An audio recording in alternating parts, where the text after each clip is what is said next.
మనతో శంషాబాద్కు చెందిన బీఆర్ఎస్ నాయకురాలు పరమేశ్వరి గారును ఒకసారి మాట్లాడదాం. మేడం, కాంగ్రెస్ ప్రభుత్వం ఆల్రెడీ స్థానిక లోకల్ బాడీ ఎన్నికలకు సిద్ధమైపోయింది. ఈరోజు నామినేషన్ల ప్రక్రియ కూడా కొనసాగుతుంది, మొదటి విడత. ఏం చెప్తారు మేడం? ఇప్పుడు కాంగ్రెస్ ప్రభుత్వం వ్యవహారం ఎలా ఉందంటే మేము తాంబూలాలు ఇచ్చేసాం తణుకు జాగండి అన్నట్టు వ్యవహరిస్తుంది. 42% రిజర్వేషన్ అనేది పబ్లిక్కి చెప్పడం వరకే, అది వాళ్ళు మాత్రం అమలు చేయడం లేదు. ఇప్పుడు ఎట్లుందంటే బీసీలు అనేది పల్లెకి ఎక్కడానికి అర్హత కాదు, ఓన్లీ పల్లెకి మోయడానికి అన్నట్టు వ్యవహరిస్తున్న ప్రభుత్వం.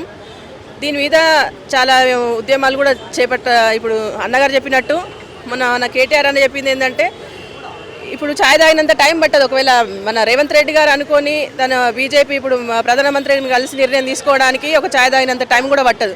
కానీ వాళ్ళకి ఆ చిత్తశుద్ధి లేదు. బీసీల మీద వాళ్ళు ఒక సవతి తల్లి ప్రేమనే చూపిస్తున్నారు. బీసీ అంటే బ్యాక్వర్డ్ క్యాస్ట్ అన్నట్టే వాళ్ళు అనుకుంటున్నారు. బ్రేవ్ అండ్ క్యాపబిలిటీ క్లాస్ అని చెప్పి వాళ్ళు గుర్తించాలి.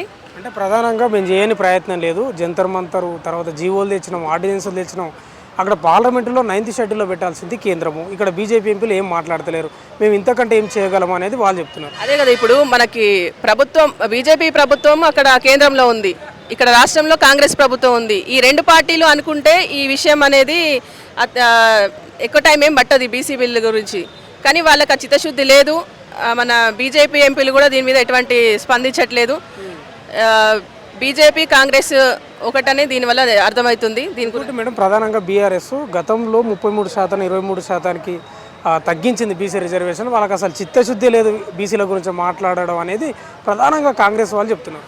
ఇప్పుడు మరి వీళ్ళు ఏం చేస్తున్నారు? వీళ్ళు కూడా మళ్ళీ 17% తగ్గించిండ్రు కదా. ఇప్పుడు వీళ్ళు ఇంకా వీళ్ళ మీద ఎటువంటి అనగదొక్కే ప్రయత్నమే చేస్తున్నారు బీసీలని. ఇప్పుడు స్థానిక ఎలక్షన్స్ కూడా వీళ్ళు సర్పంచ్ గెలిచిన తర్వాత మళ్ళీ మాలో కలుపుకోవడం, తర్వాత మేము గెలిచినట్టు వాళ్ళు చూపించుకోవాలని చూస్తున్నారు.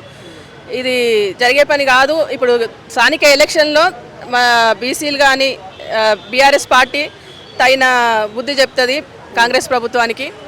భారీ మెజారిటీతో బీఆర్ఎస్ ప్రభుత్వం అనేది గెలవబోతుంది. ఇంకోటి మేడం, బీఆర్ఎస్ కేవలం కాంగ్రెస్ పైననే ఆరోపణలు చేస్తుంది, ఒత్తిడి తెస్తుంది.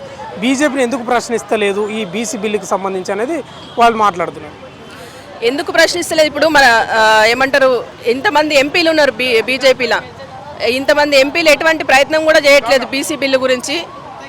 మరి ఇప్పుడు కాంగ్రెస్ ప్రభుత్వం బీఆర్ఎస్ ప్రభుత్వం అనుకుంటే పెద్ద విషయం కాదు. వాళ్ళే దీని గురించి గట్టిగా ప్రయత్నం చేయాలి.